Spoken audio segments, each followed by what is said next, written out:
NCP नेता अजीत पवार ने कार्यकर्ताओं को संबोधित करते हुए कहा कि आगामी लोकसभा चुनाव में उनकी पार्टी बारामती, शिरूर, सातारा और रायगढ़ की लोकसभा सीटों पर चुनाव लड़ेगी।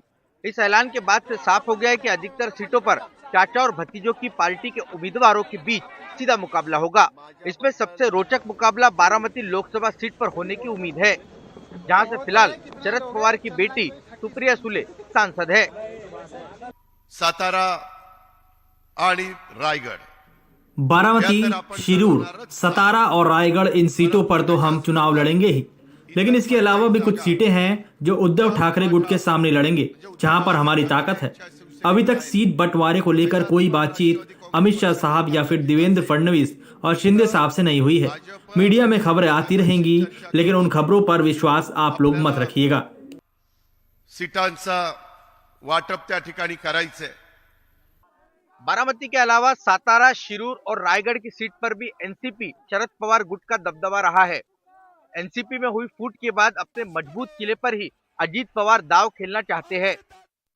सातारा लोकसभा सीट के मौजूदा सांसद श्रीनिवास पवार है, जो कि शरद पवार के साथ है। यहाँ पर उनका मुकाबला अजीत पवार के खेमे के नितिन पाटिल से हो सकता है।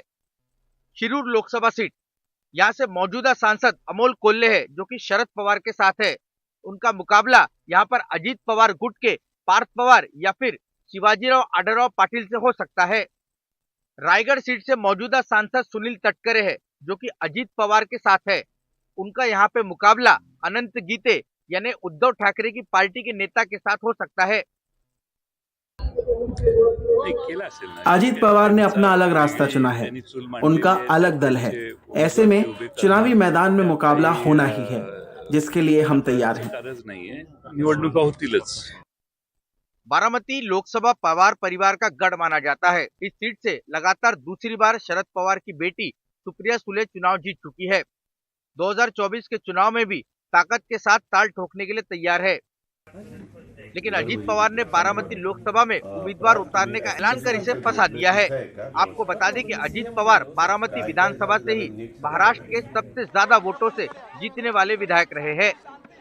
सूत्र बताते हैं कि अजीत पवार अपनी पत्नी सुनित्रा पवार को मैदान में उतारने की तैयारी में है।